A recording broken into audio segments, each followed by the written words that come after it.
Hello, history students. All right, so here we go, final stretch of the school year.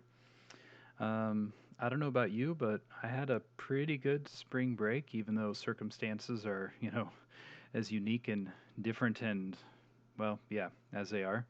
Hope you all are doing well. Um, if there's anything that I can be praying for you, please feel free to let me know. Shoot me an email, shoot me a text, and I would love to be doing whatever I can to support you in that way. All right.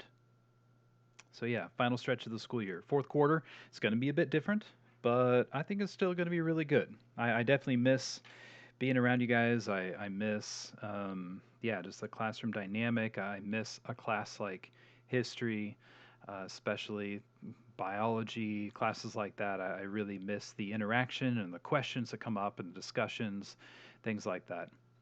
But it is what it is. And yeah, as I was saying, I think it's going to be good. So, Unit 11, we have World War II. There's so much that could be said about World War II. There's a reason why there are so many movies and documentaries and television series that have been based on World War II, because there are just so many fascinating stories and interesting dynamics to it. I don't know if you guys remember noticing, but the bottom shelf of the bookshelf over by my desk side of the room, so in front of the choir filing cabinet, I have, I don't know, something like a 15 volume Time Life series books. I think that like each different volume focuses on a specific aspect of the war, just because there's so much that's there. But we are going to do more like a 45 minutes probably combined between this video and then the next video, and but that's it, except later on in the quarter when we are done with all of our reading questions, because we only have a few more, maybe this unit and two more units, I think, of reading questions, and that's it for reading questions for the year, because the volume 5 that we have, it goes up through 1985. There is a volume 6 that takes us up to a lot more current, but first of all, it's hard to get unless you buy the entire set, and we're just not at a place where we need to buy entire sets like that. But then also, that would kind of tip the scales to being a lot of reading of the textbook for the year. So, what happens when we wrap up volume 5 is the last maybe like 4 weeks of the school year. I'm just going through the 1985 to the present terms off of your final exam study guide. And that's just me just giving you the information that you need for the study guide as we talk about stuff that has happened from 1985 to the present. But then you have some reading assignments from a book that covers one particular aspect of World War II, and it's a book about D-Day. Guy named Cornelius Ryan. I read one of his books, A Bridge Too Far, when I was 16. Some friend of mine gave it to me as a birthday gift for my 16th birthday, and I still remember reading it, just how gripping it was. And this guy had a knack for, well, what he would do is he would interview literally thousands of people to get their particular experiences of what they saw and went through with regards to whatever aspect of the war he was writing about. And so everything from children to civilian adults to generals to politicians and common soldiers, and just took all of these thousands of interviews and had a way of weaving it into a story that tells the events from start to finish of whatever it is that he's writing about, where he's telling the overall story of what happened, but through the lens of all these particular experiences. And it's something else. And it definitely gave me a sense of certain aspects of what the war was like.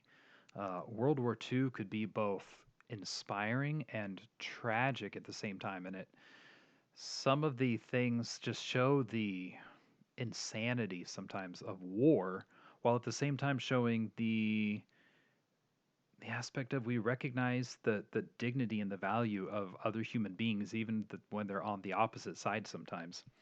So, for example, there was an incident where these two Allied So the good guys, paratroopers had, I think they were Irish, had landed behind enemy lines, and a German was nearby, and he started taking some shots with his machine gun. The Allied guys were not as well armed. They had just parachuted in. They were supposed to meet at their glider that's nearby and again get some more supplies, something like that. Anyway, the German wounded one and then was trying to fire it at the others, but in order to try to make sure that the one that he wounded didn't get away, the German went and sat on him as the German was trying to keep firing at one of the other good guys who was hiding behind some trees a little ways off. Well, the way that the German was sitting there, the shells from his gun were popping out, with each shot he took, and landing on the neck of the good guy that he was sitting on, and it was singeing him, it was burning him a little bit, and it hurt. And so the allied guy, he knew a few words in German here and there, and he basically said, "Hey, it's hot." At which point the German realized what was going on. He's like, "Oh, sorry," and then he readjusts himself so that he would stop accidentally burning the neck of the guy that he just tried to kill, while he continues to try to kill one of the other guys. And then he wasn't able to get anyone else. And so in just a moment, turns out the German was slightly injured himself, and one of them, I forget which, had a little field med kit, first aid kit, and they took turns bandaging each other's wounds before the German took the Irishman over to be a prisoner of war. And then part of that same overall big set of circumstances that were going on, there were a bunch of allies who landed in this town of Antwerp in Belgium. And they didn't know it, but there was a whole German panzer division. The panzers were the German tanks that was just happened to be there, quote unquote, just happened. These tank division had been seeing a lot of action close to the front lines, and they were getting a little worn out. Their tanks were a little beat up. They just needed some time to kind of recoup. And so the people in charge, like, well, let's get them away from the action. Let's put them in, let's see, somewhere kind of quiet, some nice little town, Antwerp, which just happened to be the location where there was a bridge that was very important for this secret operation that the Allies were going to try to do, where they were supposed to take the bridge in this town where they land. All of a sudden, they find out there's a whole tank division here. Anyway, the Allies were defending themselves in this building that they had taken possession of, while the Germans were bombarding it and bombarding it and bombarding it. And it gets to the point where the building was potentially going to collapse. Well, the Allies had they were using the basement of that building as the medical facility for treating their wounded. And so they signaled a little ceasefire to the Germans and somehow kind of explained the situation to them of, hey, our wounded are in the basement of this building. This building might potentially collapse. It's not very good. So the Germans agreed to a temporary ceasefire, and then a bunch of the German soldiers went and helped the Allied troops to carry the wounded out of the basement to a different building nearby where they would be safe. And then once all the wounded were transported, then the Germans got back where they were initially. The Allied uh, guys who were still fighting got back in the building, and then they resumed trying to kill each other. So stuff like that, where it's just like war is just a messed up thing, and it's a bummer that it continues to be such a thing in the world. Um, anyway, oh yeah, all that to say, there's this fascinating book that covers a lot of stuff about D-Day that we'll read later in the year. And one of the reasons I added that was because this unit is so brief and covers just such a small amount of stuff about World War II that a lot of past U.S. history students were saying, "Ah, can we like have something to learn more about World War II? I wish that unit could have been longer." And so this is what we do, and a lot of students who who go through U.S. history end up saying that that was one of the books that kind of stood out in their mind that they remember reading from high school just because of how much they enjoyed it. So, anyway, all right. So, what we're going to do is I'm going to talk through a little bit, really briefly, some of your reading questions, and then I'm also going to give you some of the lecture questions. The lecture question answers are not on the screen, so you're just going to have to listen for those, and they could show up kind of whenever they show up. At some point toward the end, I am going to finish the lecture questions and then briefly talk about another one of your reading questions. And I am going to ask you to please hang around for that, even though you might be at the place where it's like, oh, cool, my lecture question answers are all done. Um, you never know, first of all, what might show up on the test, but also if we were still on campus, you couldn't just like, well, I got my lecture questions done. Okay, cool. I'm just going to get up and go take break now, if we're still right in the middle of class.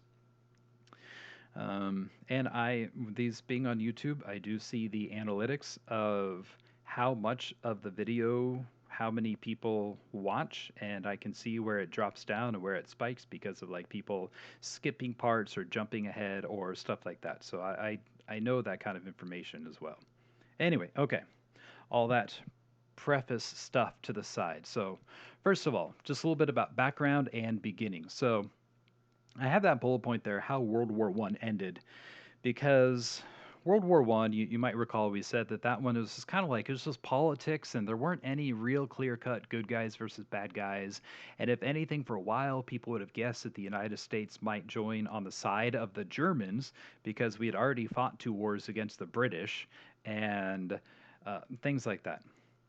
Well, when World War One ended, the terms of the treaty that the Germans were forced to sign were very harsh. It was kind of like saying, even though this is just politics and not really anyone in particular's fault, we're basically going to draft this treaty as if this is all the Germans' fault and we are going to punish them. And there's a guy named Ferdinand Foch. He was the top general for the French military in World War One. When he saw the terms of the treaty, he said something along the lines of, "What we have here is not a treaty to end a war, but what we have is merely a 30-year ceasefire." He basically saw the writing on the wall of the way this treaty is treating the Germans. We are setting ourselves up for another war in like 30 years. And he was just within a month or two of being correct of when World War II started. So there was that aspect of why the war happened, but then also there was a little bit aspect of countries kind of some of them trying to reclaim their former glory, especially Italy and Germany. Italy was like, we want to reconquer the land that was once the glory of Rome. We want to basically reestablish the Roman Empire, where we control much of southern Europe and northern Africa. Germany was kind of saying, we want to reclaim the glory of the Holy Roman Empire. We want to spread and expand across more land and, yeah, restore that glorious empire that was centered in Germany back in the day. So there's stuff like that going on. The Germans, they also kind of said things like, well, there's the lecture question with the term Lebensraum, Leben life, Raum room, living room. We just need more living room. We need more space. That's what it is. And there was a growing number a growing number of people in leadership in Germany that had the mindset of we are a superior people and the surrounding countries have not had as great of accomplishments as our people have in the past in history. And so they don't deserve their natural resources. We deserve their natural resources because we will do better things with their resources than they will.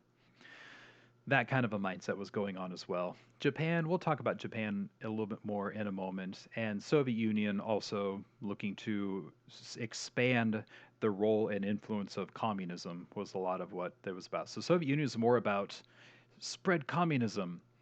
Germany was more about spread the superiority of our race. Italy, a little bit more spread the glory of Rome, the Roman Empire, things like that. Okay. So we have this map, this big map here, and oh, where'd my mouse go? Where'd it go? Ah, there we go. Okay. So you can see we're so just over on the other side of there would be the United States. You can just see South America over there. And so we're here, Africa, Europe, and we're centered on here. And so we have the green here is what Germany started out as. And then they started to occupy this territory here called the Rhineland, where terms of the treaty said is supposed to be a demilitarized zone where the German military couldn't go. And um, and there were some natural resources there that Germany wanted. And we'll talk about that in just a second. This is what Italy initially was. And then Italy also had control of Libya at the time, but then before too long, they spread to Albania over here. They also spread to Ethiopia down here. This little inset is kind of pointing out. It's not really showing, but it would be down below Egypt, right down in there. So that was going on, and yeah, we'll see another map in a little bit of how far they spread. But then Germany also took over the Czech part of Czechoslovakia. Now it's two separate countries, the Czech Republic and Slovakia, but at the time Czechoslovakia and Austria. And so that's like the setting of The Sound of Music for those of you who are familiar with that musical or that movie is German occupation in Austria. So that was going on. But then France, after World War One, they built this thing here called the Maginot Line. And this Maginot Line, very strong fortifications, the solid red, and then weaker fortifications. And so the weaker fortifications are basically the France Belgium border here. And Germany eventually ended up basically going around the strong fortifications to the so it was think like World War One was trench warfare, right? Well, what France did afterwards is they built like an uber trench of trenched bunkers and all sorts of guns that was just highly protecting their border with France. And I thought for a long time, it's like, well, how dumb was that? Germany just had to go through Belgium and then get into France this way.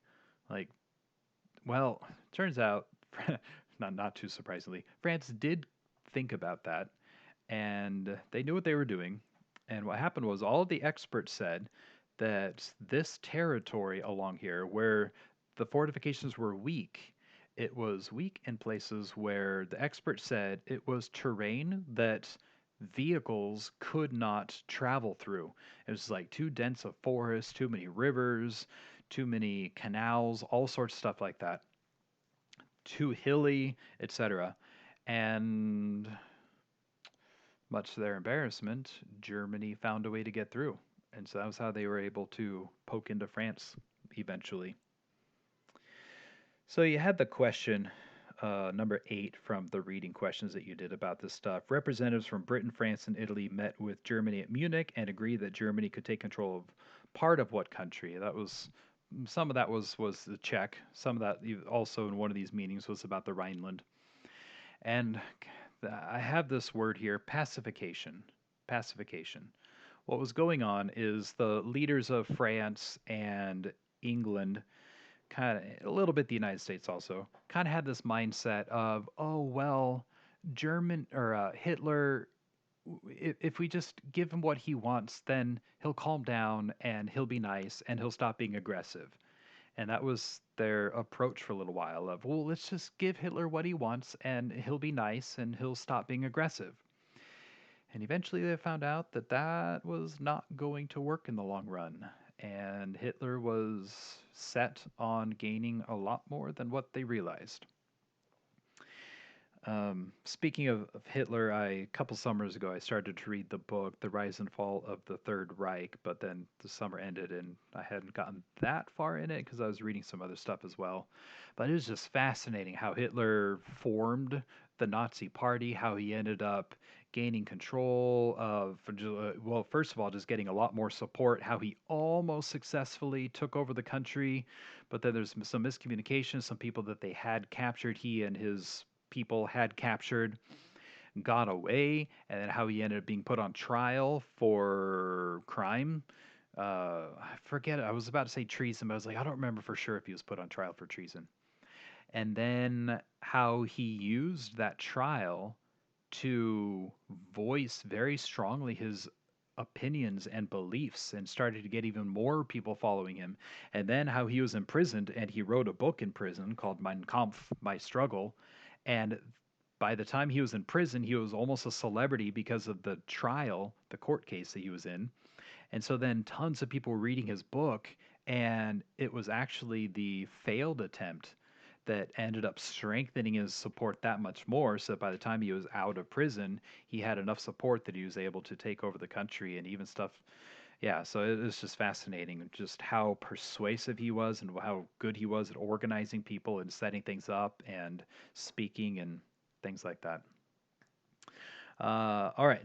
So number nine from that set of reading questions. Originally, Hitler was seeking to maintain peace with the Soviet Union. And he didn't like Stalin very much. Stalin didn't like him very much. They didn't really agree with each other's ways of organizing stuff politically and economically. But what turned out to be the case later is Hitler didn't want to have to worry about fighting enemies on the west and on the east at the same time. So he pretended to be buddies with Stalin in the Soviet Union just long enough so that Hitler could take the rest of Western Europe, at least up through France, and then once he had taken Western Europe and he didn't have to worry about a Western front very much, like, yeah, we're trying to conquer the United Kingdom, but that's not a super threat right now. Then he kind of turned his back on Stalin and he started to attack into the Soviet Union because he had Poland by this time. So speaking of Poland, yeah, that term Blitzkrieg, basically lightning war.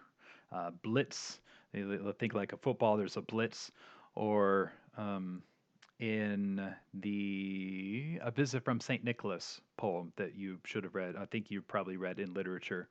There's on what we usually hear as Donner and Blitzen. It was originally written as Dunder and Blitzen, Dunder and Blitzen being Dutch or German for thunder and lightning. So Blitz, Blitzen, lightning. Blitzkrieg, lightning war.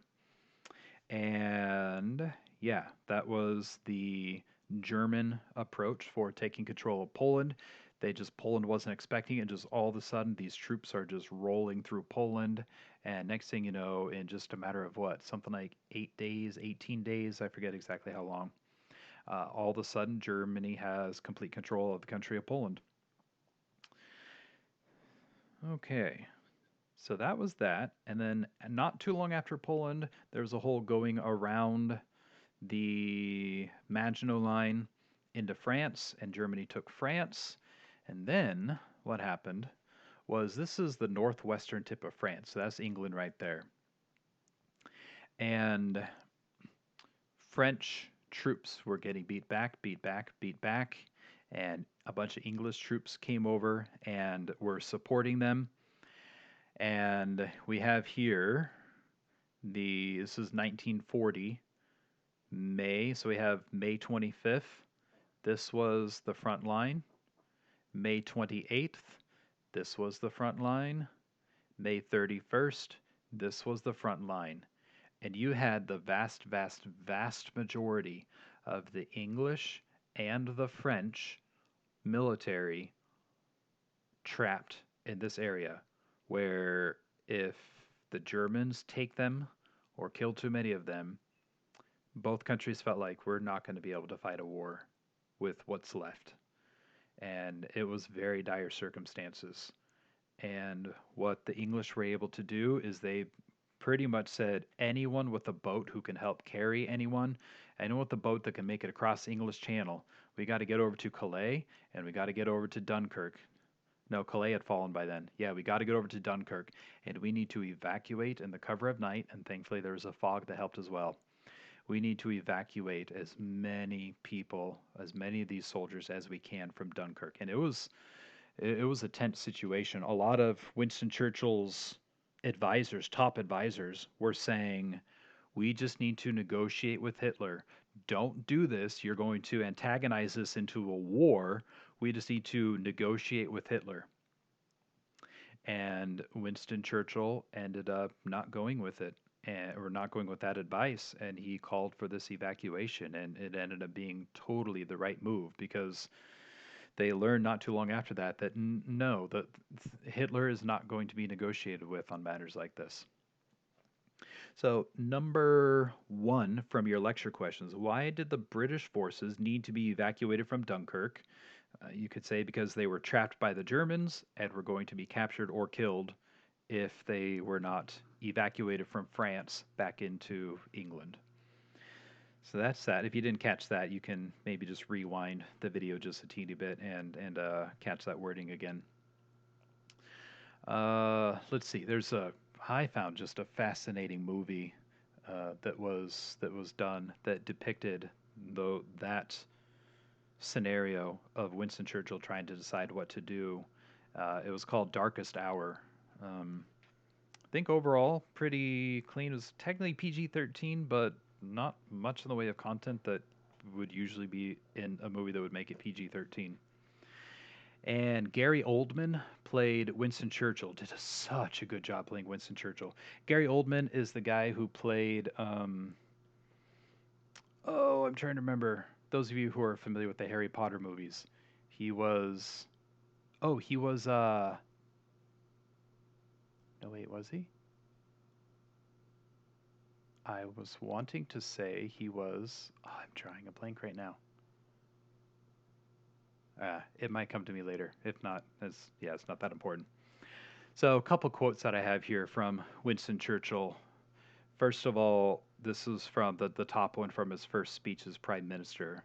I would say to the House, as I said to those who have joined this government, I have nothing to offer but blood, toil, tears, and sweat.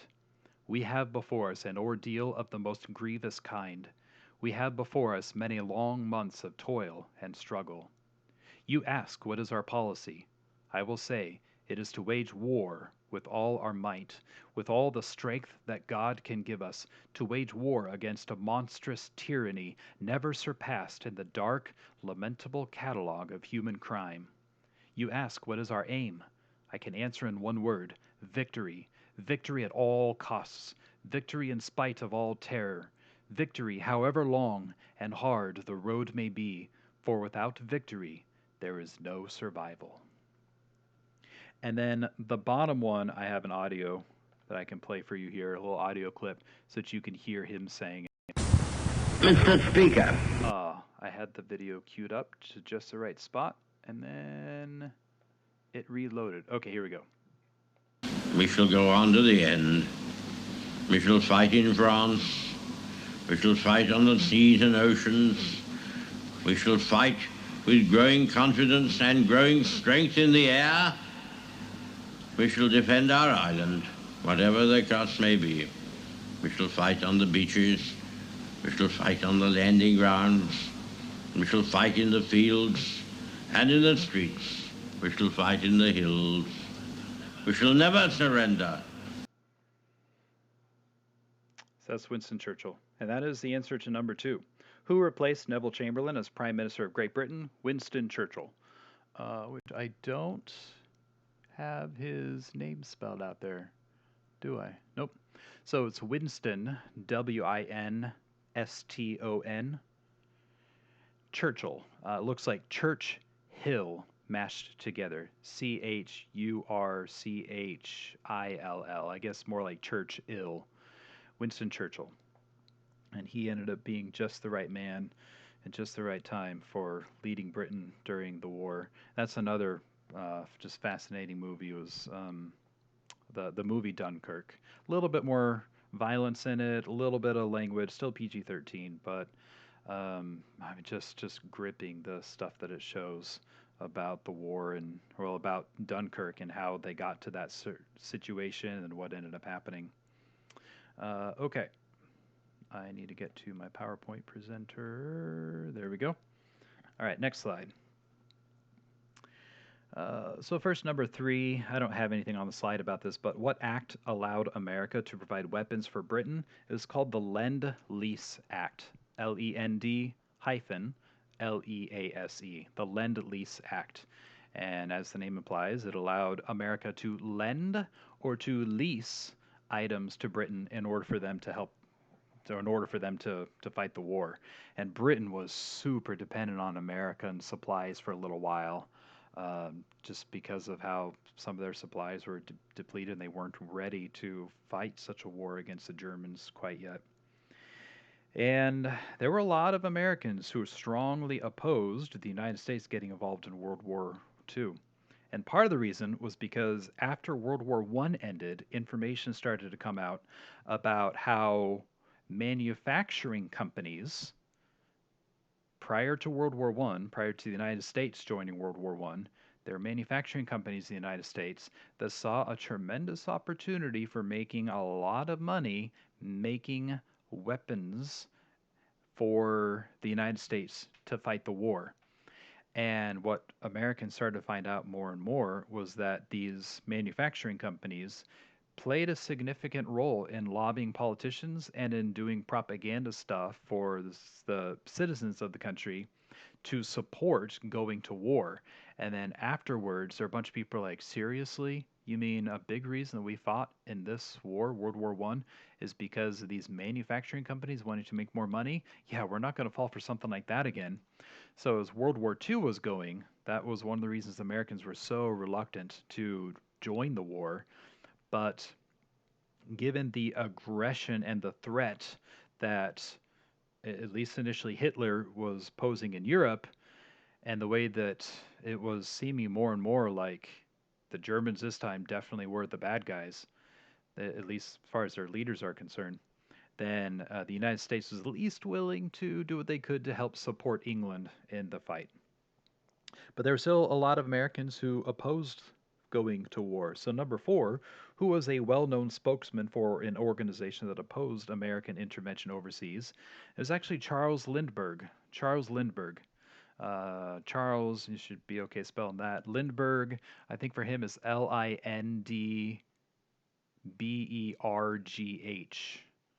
Pretty sure that's how his name is spelled. I can double check. You can also double check. Yeah, Charles Lindbergh. Okay.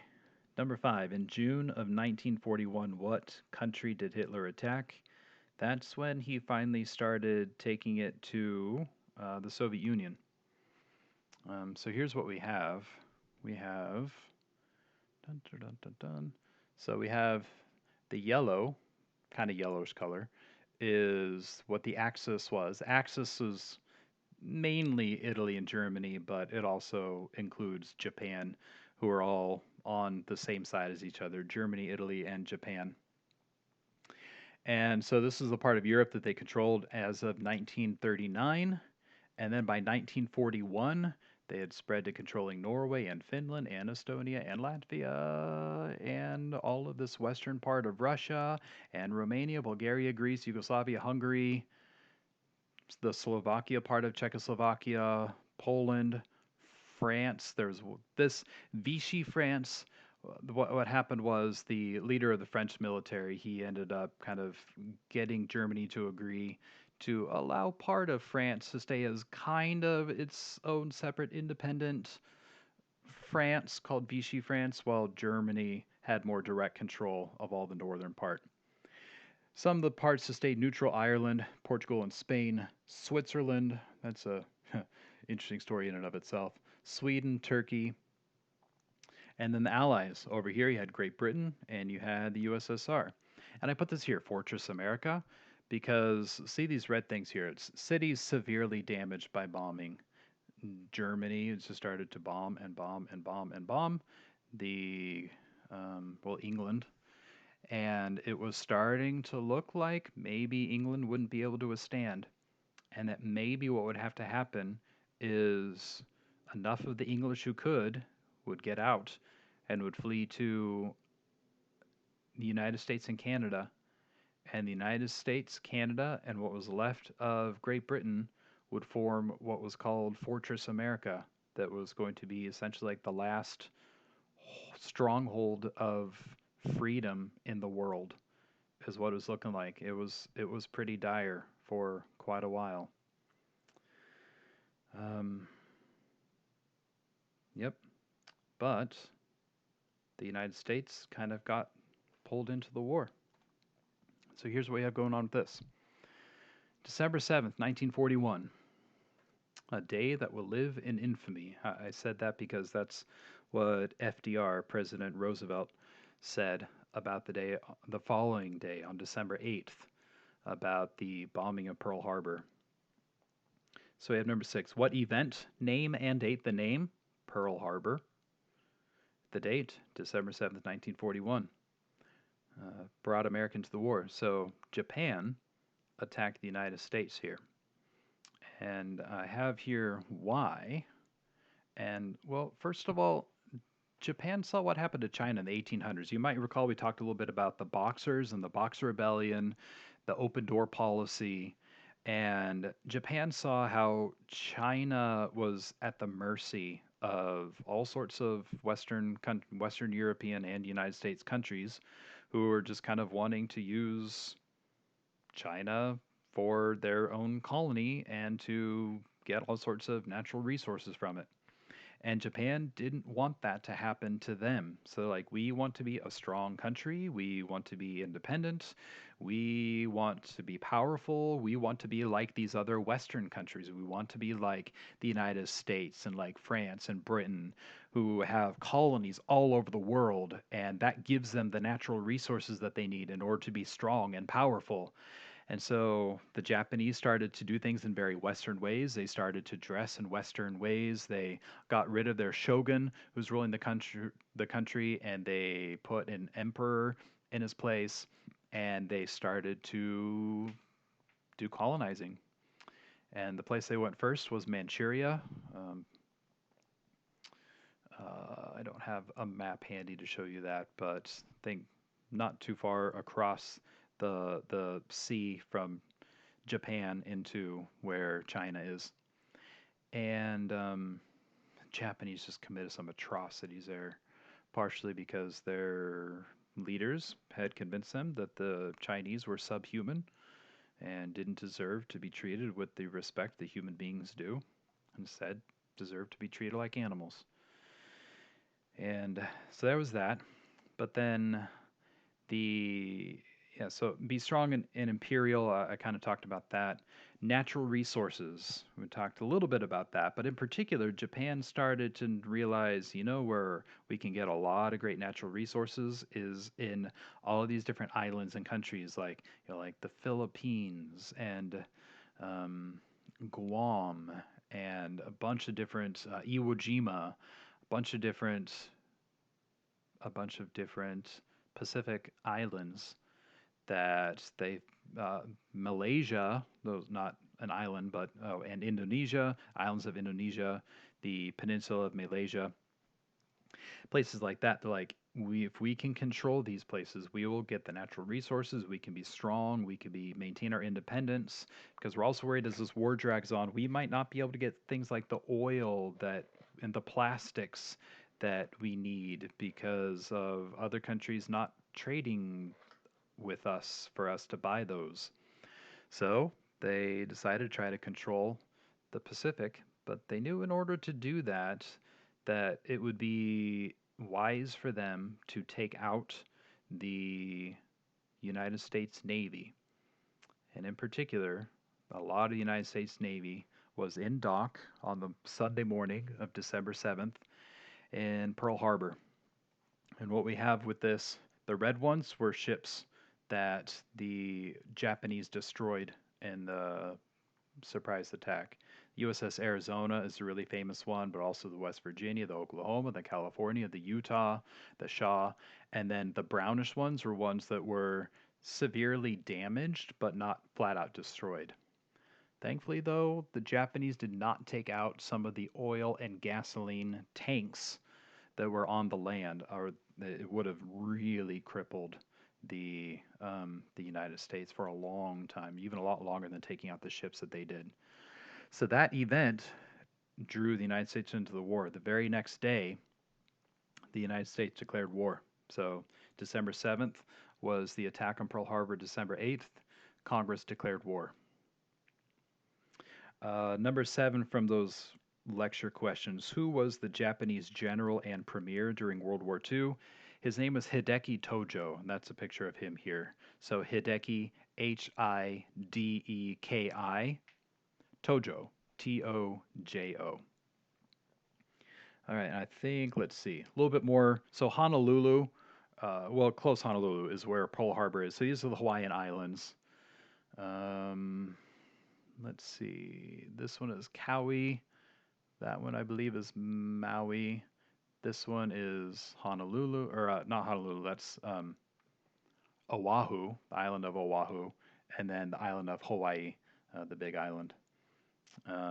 So just up in here is where Pearl Harbor is. And I think I told you already the story about Mrs. French and I on our honeymoon. We had a layover in Honolulu before we were flying to Hilo for where we were for our honeymoon. We just did sightseeing all around this island, and about how we were able to see Honolulu on our layover there. We just kind of let them know that we were on our honeymoon. We like history, and we thought it'd be cool to see Pearl Harbor, but we didn't work out the details to be able to do that. And people were just like, "Oh, it's your honeymoon! Congratulations! Oh, sure, we'll give you a later flight in the day, so you can have like 3 or 4 hours to go see Pearl Harbor." And then how? Yeah. Anyway, so fun story. More stuff about that I could share, but moving on. Finally, funds and plans. So you had the reading question about how was the war funded. One of the main ways was taxes, in particular the income tax, but then also more bonds, war bonds. So you have an example of a war bond here, like back the attack, buy war bonds. War bonds again is basically the government printing like IOUs that say, hey, if you pay money, I'll give you this IOU. And then, depending on how long you hang on to the IOU, you can redeem it later for your money back plus interest. And so, yeah, it's essentially the government taking a loan out from the people of the country. But income taxes went really high around this time. That's something else we could talk about another time. You had the question about the big three. So you have Joseph Stalin, Franklin Delano Roosevelt. So Joseph Stalin, Soviet Union, FDR, United States, and Winston Churchill there. And then the three leaders of the Axis countries, you have Mussolini, Tojo, and Hitler. So Mussolini with Italy, Tojo with Japan, and Hitler with Germany. And that was just a poster to basically be like, ooh, be careful what you say. You never know when a spy might be listening. Sad side note of World War II is there are a lot of Japanese immigrants, sometimes first generation, sometimes second or third generation Japanese immigrants, especially over on the West Coast. And there was a lot of sudden worrying about, well, wait, which of these Japanese immigrants, many of them even US citizens, might be like becoming spies for Japan? And there were orders, some of them at the state level, some of them at the national level, that essentially said, we don't know which Japanese immigrants we can trust and which we don't, so we're just going to order all people of Japanese descent to live in concentration camps. Now they were nothing like the German concentration camps of slave labor and mass murder. They were moderately okay living circumstances, but still, there was people being forced to, I mean, essentially being put under house arrest against their consent for doing nothing wrong other than being of Japanese descent. That's definitely one of the sad notes for the United States in the context of World War II. Okay, then your text talked about the overall strategy a little bit, and it said, all right, what we got to do, we have to focus on defeating Hitler first. And then we can put our focus on Japan after that. But Hitler, the Germans, and Europe is the higher priority. And then they also agreed we need to push for unconditional surrender. We cannot allow Japan and Italy and Germany to negotiate for terms because they have proven that they don't hold up to their end of the deal if they are allowed to negotiate, and they will just say whatever, they will agree to whatever, and then after it's done, they will do whatever they want. So we have to push for an unconditional surrender. There are no conditions. They don't get to negotiate. And then finally, the strategy for taking the fight back to Hitler would be to amass a bunch of Allied troops in England and then to cross across the English Channel into France. And that was something more that Stalin had pushed for because it would have made sense to do a land invasion rather than a sea invasion. It would have made sense to amass a bunch of troops in the Soviet Union and to attack from the east across land. But it appears that partially Stalin he knew some of the nasty stuff that he had been doing to his own citizens, and he didn't want the Allies to see that that was going on. And also, he wanted to take as much of Eastern Europe for himself after the war was over. And he was worried that if the Allies helped to free the Eastern European countries, that maybe the Britain and America, the United States, would want more say and more control over what happened to the Eastern European countries after the war. So Stalin really pushed for no, no, no, no, no. The way we need to do it is we need to cross across the English Channel into France, and that was something they talked about one of the many conferences that they had. And there was another conference where they talked about what would happen to some of the European countries, and they decided, well, Poland, we will kind of divvy up, and each of us will take control of Poland afterwards. And they didn't ask Poland what they thought; they just made that decision in the Conference of Tehran.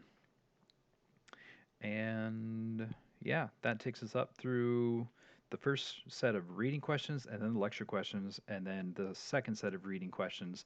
And in the next video, I'll do the lecture questions, the next set of lecture questions, and a brief overview of your final reading questions. And that will do it for World War II. So this is like 3 days of class material that I fit into. It went a little bit longer than I planned. Sorry about that, but basically one class period, one full class period, 45.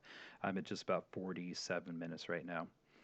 So, hope you learned some interesting stuff, and we will pick up there next time. Have a good one.